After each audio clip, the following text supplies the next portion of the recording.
Talking about a smokestack, which seems kind of ridiculous, but it was erected back in 1907 for the Willimantic textile mills. What was once on the horizon can only be found now in photographs. Oh, no. And a lot of people are very happy about this exhibit, and you can go take a look at it in the City of Frogs. Take a look. Where are we, Harrison?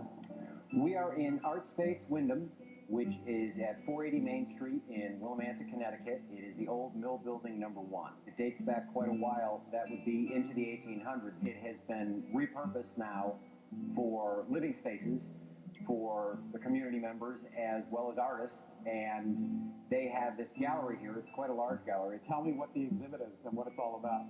The exhibit is called End of an Era, Past Identity, Future Vision, and it documents the demolition of the American Thread Mills Building #2 Smokestack, which was put up in 1906, and in 2010 suffered some extreme winter storm damage in the top portion of the smokestack and was not able to be saved or repaired, though many people in the community tried. Why? Why would anyone want to save a smokestack?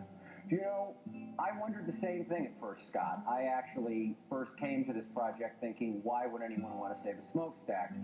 But after talking to my wife and to community members, I realized that it's extraordinarily beautiful, it's iconic, it's symbolic, it represents a past history that this community has had with the thread mills. Presidents would come visit. Teddy Roosevelt came here to visit.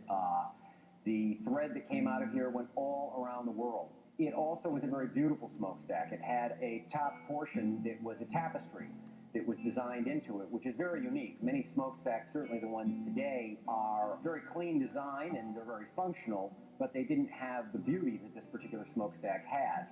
And when I started to photograph it and look at it, I noticed that it changed in the light all the time. It would glow golden red or orange, or the sky behind it would become purple. And you could see it from everywhere around the community, everywhere, the footbridge, the downtown Main Street. It was very surprising where the smokestack would appear, so it was really part of the landscape. When did you start to document this? When you knew it was coming down, or prior? When I knew it was actually coming down is when I began to document it. So I had about 5 months before it actually began to fall on its own. I wanted to get it from as many angles as possible so it would show the impact it had in the community, in our visual landscape, day to day. There was a small effort to try and save it that failed. It failed mostly because the expense of just stabilizing the structure was in the neighborhood of $100,000.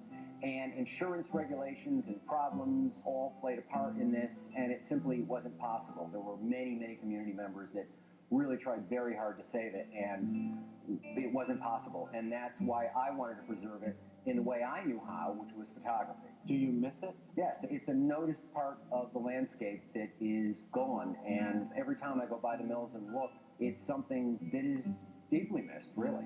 It's surprising. You wouldn't think so, but I think that these things live on in the psyche. This really is a way, I think, to help myself and to help community members mourn the loss of it. Mourning the loss of a smokestack, did you ever think that that would happen to you? No, very surprising, but that, I think, is part of the process of opening yourself to any creative project, is you allow it to go where it needs to go and you learn from it.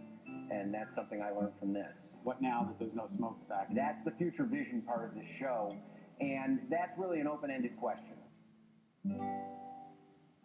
That was very enjoyable. I learned a lot. I want that purple photograph for my house. He really is. I mean, and that's just incredible I guess that's how we really appeared. Could you imagine, though, like seeing something on the horizon since 1906 or 7 and then gone? It's just weird. All right, so Harrison's next project is taking portraits of people for free.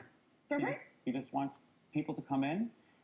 He's going to take pictures of people in the community, and it's called the Portrait Project, and in exchange for allowing him to use your portrait, he gives you a portrait for free. So whatever photo he takes of you, you get for free, and he gets to use it in the show. And he's very talented. So is it just for people living in Willimantic? I think it's anybody can go down. I think he's more localizing, so you might want to check that out. Look for his website, which we'll put out on BetterCT.com. He's a terrific guy. I want to thank him for that story.